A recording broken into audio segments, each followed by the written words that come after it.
Je veux un jeu de cartes à collectionner avec tous les costumes de Thomas. Salut, je m'appelle Luca Chidori, tu as peut-être déjà vu passer mes vidéos sur TikTok. J'ai fait des illustrations de cartes à jouer représentant Thomas dans les vidéos d'Amixem. Et vous avez été tellement à liker et à vous abonner que je me suis dit que je devrais faire une vidéo un petit peu plus longue pour répondre à votre grande question, à savoir est-ce que le jeu va sortir en version physique. J'ai d'ailleurs eu droit à un petit commentaire de YouTube en personne.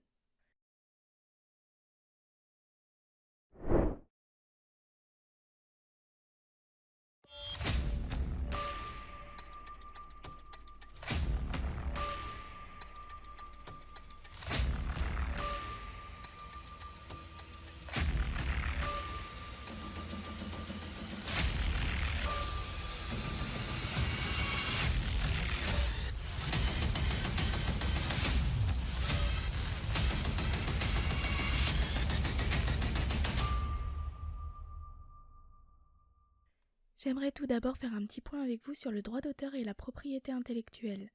Car en ce moment, je vois beaucoup passer sur les réseaux des personnes qui vendent des stickers ou des porte-clés à l'effigie de mangas. Et même si c'est des dessins originaux, dans le sens où c'est leur dessin qu'ils ont stylisé à leur façon, comme ça représente un personnage qui existe, c'est totalement illégal, sauf si on a l'accord de la licence, sachant que avoir le droit d'exploiter commercialement une œuvre de quelqu'un d'autre, ça coûte très cher. Je vais prendre mon cas comme exemple car j'ai reçu des messages qui me disaient que les personnes allaient imprimer mes dessins sans mon consentement. Selon l'article L111-1 du Code de la propriété intellectuelle, l'auteur reste le propriétaire exclusif de ses créations, ce qui signifie que vous n'avez pas le droit de reproduire, modifier, imprimer ou diffuser sans son autorisation ce qu'il a créé, que ce soit des dessins, des vidéos, tout ce qui est créatif. Et je pense qu'aujourd'hui, beaucoup ont oublié ça, car avec TikTok, on peut reprendre le contenu d'autres personnes. Ensuite, pour ce qui est de la représentation de personnalités publiques ou connues, c'est exactement la même chose. Selon le Code civil, tout individu a son droit à l'image. Et d'ailleurs, pour les photos de classe, on vous fait signer le droit à l'image. Et c'est exactement pareil pour Amixem et le Crew.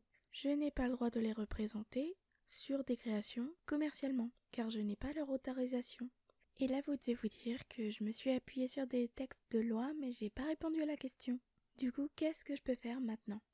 Eh bien, j'ai cherché l'adresse professionnelle de l'agence qui représente Amixem, Yvan, Étienne et Thomas, et j'ai envoyé un mail. Je leur ai expliqué que j'avais commencé un concept tiré des vidéos d'Amixem et que j'aimerais son autorisation, si possible, pour continuer le projet. Le petit souci, c'est que je leur ai envoyé le 19 septembre et que je n'ai toujours pas de réponse. Après, je me dis qu'ils doivent recevoir énormément de mails chaque jour et qu'ils ne peuvent pas répondre à tout le monde. Est-ce que je dois quand même continuer le projet le temps que j'ai une réponse ? Mais si la réponse ne vient jamais, qu'est-ce que je dois faire ? Je me suis quand même dit qu'en attendant, j'allais quand même construire le projet à fond pour que si j'ai la chance de le présenter à leur agence, je sois prête le jour venu. Je me suis dit qu'en premier, j'allais faire l'identité visuelle de la marque, donc ce qui me représente moi pour par exemple les réseaux sociaux ou même héberger les cartes et mes autres activités à côté. Puis le plus important, le business plan. J'ai commencé par le concept du jeu qui n'est pas fini, c'est juste une ébauche. Ensuite, propriété intellectuelle et autorisation, c'est parce que j'ai rédigé les papiers de droit à l'image et les contrats. Ensuite, partenariat et production, car malgré tout, une entreprise, faut quand même avoir des partenariats et pourquoi pas des sponsors. Ensuite, l'étude de marché, c'est ce que je vous ai demandé de répondre. D'ailleurs, merci beaucoup. Vous avez été énormément à répondre à mon questionnaire. J'ai eu 365 réponses, je ne pensais pas en avoir autant.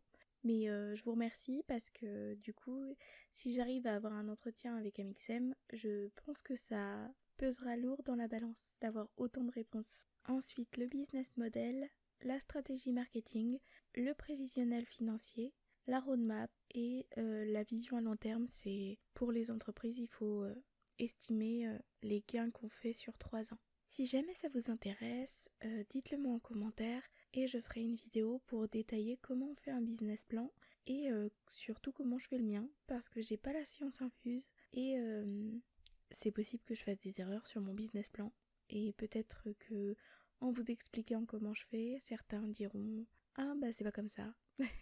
Et du coup ça serait bien. Ça pourrait aussi me permettre de faire un retour sur votre questionnaire d'études de marché pour savoir un petit peu les prix, etc. Là c'est censé être la partie la plus fun de la vidéo. Vous avez un tableau où j'ai répertorié tous les costumes que je vais faire en fonction de pique, trèfle, carreau et cœur. Et il me manque 8 trèfles, donc c'est à vous de choisir lesquels seront sur les 8. Ensuite, les seules choses que je peux vous demander, c'est de mettre beaucoup de likes, beaucoup de partages, de vous abonner. Comme ça étendra beaucoup les vidéos et peut-être qu'un jour elles arriveront jusqu'au crew. Merci d'avoir regardé cette vidéo.